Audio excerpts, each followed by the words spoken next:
অনেকের ওই যে হাড্ডিতে ব্যথা থাকে না, দেখা যায় যে শরীরে ব্যথা করতে পারে না, যে হচ্ছে যে বলতেছে ভাই ক্যালসিয়ামের অভাব। শোনেন, কয়েকটা কথা বলবো, খুব দ্রুত নোট করেন, জাস্ট মাথায় যাতে থাকে। অনেকের ওই যে হাড্ডিতে ব্যথা থাকে না, দেখা যায় যে শরীরে ব্যথা করতে পারে না, যে হচ্ছে যে বলতেছে ভাই ক্যালসিয়ামের অভাব। শোনেন, দেশি পানটা আছে না, পানের সাথে একটু চুন দিয়ে খাবেন, কিন্তু না সুপারি টুপানি, পানের সাথে চুন। পান এবং চুন এইটা শরীরের এর ভিতরে যে এনজাইম রসটা আছে, এটা দেখা যায় খাদ্য হজম করে এবং আমাদের শরীরে ক্ষারীয় মাধ্যম তৈরি করে। শহরের লোক অ্যান্টাসিড খায় না, আর গ্রামে দাওয়াত বাড়িতে পান আর চুন খায় না, এইটা অ্যান্টাসিডের ভাব এবং শরীরের জন্য খুবই উপকারী। এই কাজটা করবেন। তারপরে আপনি দেখবেন ইলন মাস্কের নাম শুনছেন তো, উনি এখন বলতেছে যে এই পৃথিবী নিয়ে ওনার এখন যেটা চিন্তা, যে উপর থেকে কোনো একটা শক্তি আছে যেটা আমাদের সবাইকে তৈরি করছে, দেখতে চাচ্ছে যে আমরা কি করি। আল্লাহ বলছে না, আমি জিন আর মানুষকে তৈরি করছি ইবাদতের জন্য। তার মানে ইলন মাস্কের চিন্তা আর আল্লাহ যে আমাদের কোরআনের মধ্যে বলছে একেবারে হুবহু মিলে যায়। জাস্ট ও আল্লাহ হিসাবে কাউকে মানে কি মানে না জানি না, কিন্তু ও একটা সোর্সের কথা বলে, একটা শক্তির কথা বলে। দেখেন, একটা জিনিস খুব ভালো করে মাথায় রাখতে হবে, গরিবের ছেলেমেয়ে খুব ভালো হচ্ছে না কেন? ক্ষুধার্ত আছে। ক্ষুধার্ত থাকলে ব্রেইনের মধ্যে একটা জিনিস তৈরি হয়, সেটা কি? ব্রেইনের মধ্যে ক্ষুধার্ত যখন আমরা থাকি, ওই সময় যদি একটু হাঁটাহাঁটি করে দৌড়াদৌড়ি করি, তখন দেখা যায় ক্ষুধা আছে, আবার হাঁটাহাঁটি দৌড়াদৌড়ি করতেছি, তখন BDNF, brain derived neurotrophic factor তৈরি হয়। এইটা হলে ব্রেইনটা দেখা যায় একটা জিনিসে ফোকাস করার ক্যাপাসিটি বাড়ে। আগেকার দিনে আমরা কি করতাম, দেখা যায় তো পথে ঘাটে জঙ্গলে শিকার করে খাইতাম, সারাদিন শিকারের পিছনে দৌড়াচ্ছি, যতক্ষণ খাবার পাইনি ততক্ষণ ব্রেন খুব শার্প। যখনই খাবার পাইলাম, খাওয়ার পরে ঘুমায় পড়লাম। এই জন্য ছোট বাচ্চা গরিব থাক ধনী থাক, তাকে ক্ষুধাতে একটু রাখবেন। অনেকে খালি বারবার খায়, নো, তার ব্রেইনের সর্বোচ্চ বিকাশের জন্য তাকে ক্ষুধার্ত অবস্থায় একটু রাখবেন এবং ওই সময় তাকে পড়তে বলবেন।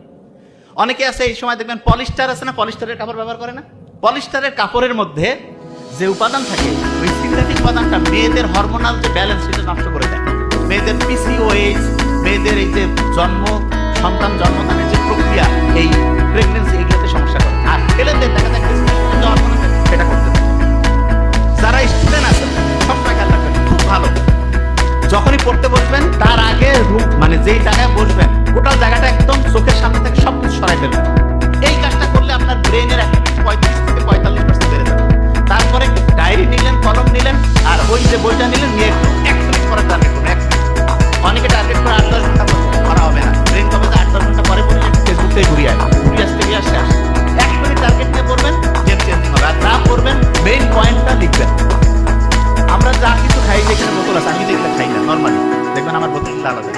এইগুলোর মধ্যে আমি সেদিন ওখানে প্রোগ্রামে ওনাকে বললাম, ওই দিন এগুলোর মধ্যে মাইক্রোপ্লাস্টিক আছে। এগুলো কি করে? রক্তের মধ্যে ঢুকে রক্তের নালীগুলোকে আস্তে আস্তে আস্তে আস্তে আস্তে জ্যাম করে দেয় এবং রক্ত জ্যামের মধ্যে ঢুকে। রক্ত যদি জ্যাম লাগে, রক্ত যদি ঠিকভাবে কাজ না করে, তখন দেখা যায় আমাদের শরীরে রোগ জীবাণু বাড়ে। এবং এই জন্য ইসলামের অসাধারণ একটা আছে, রক্ত পরিষ্কারের জন্য হিজামা করবে। আমার ছোট ভাই নোবেল এটা নিয়ে খুব ভালো করে বলে, হিজামা যদি করেন গেম চেঞ্জিং হবে। এবং সব খাবারের মধ্যে এত প্লাস্টিক, বিজ্ঞানীরা দেখছে প্রতিদিন প্রায় 50,000 মাইক্রোপ্লাস্টিক আমাদের শরীরে ঢুকতেছে। আস্তে আস্তে এটা আমাদের কোষগুলোকে স্বাভাবিক গঠন ধ্বংস করতেছে এবং আমরা ক্যান্সার, আলসার, লিভারের সমস্যা, এই বড় বড় সমস্যার দিকে আগায় যাচ্ছে। সুগন্ধি ইসলামের খুব ভালো একটা জিনিস না? ইসলাম কত অসাধারণ।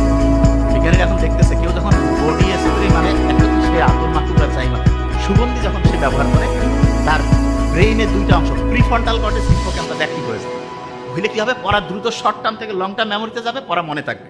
আর একটা জিনিস বলে রাখি, যেটা খুব ইম্পর্টেন্ট, যখন আপনি পড়বেন, যখন আপনি একটা নতুন জিনিস পড়বেন, নতুন, তখন বাম হাতটা মুক্তি করে পড়বেন। আর যখন রিভিশন দিবেন, রিভিশন মানেটা আর না, আর প্রথম বর্ণ, রাইট হ্যান্ড মানে আর না, ডান সাইডের যে রাইট হ্যান্ড, এইটা দিয়ে এইটা হাতটা চিপে ধরে পড়বেন। আর নতুন জিনিস পড়ার সময় বাম হাতটা মুষ্টি করে ধরবেন। আর যখন পুরাতন জিনিস রিভিশন দিবেন, তখন ডান হাতটা মুষ্টি করে ধরবেন। কেন? ডান হাতটা মুষ্টি করে ধরলে ব্রেনের বাম সাইডটা, বাম হাতটা মুষ্টি করে ধরলে ব্রেনের ডান সাইডটা অ্যাক্টিভ হবে এবং পড়াটা তখন ঠিকভাবে যেখানে রিজার্ভ করার কথা সেখানে হবে। 1 মিনিটের কথা, এখন সবগুলোর হিসাব যা যা আমরা বলছি এটা এখন ধরে ফেলবো। ভিটামিনের মতো ভিটামিন ডি। আচ্ছা, ভিটামিন ডি যদি ঠিকভাবে কাজ করে, আমাদের টেনশন বাড়বে না, কমবে? কমবে। আচ্ছা, ব্রেইনের জন্য খুব ভালো পানি, আর হচ্ছে যখনই টেনশন হবে বুক করে শ্বাস নিব, ছাড়বো। একজন সেন্টারে যে আছে, তার ব্রেন যদি শক হয়, তাহলে দেশের সব লোকের ব্রেন ভালো হবে না খারাপ হবে? ওই লোক যদি খারাপ হয়, সব খারাপ, তাহলে আমরা যদি দেশটা ভালো করতে চাই, সেন্টারে কি ভালো লোক থাকবে না খারাপ? Thank you so much. আসসালামু আলাইকুম।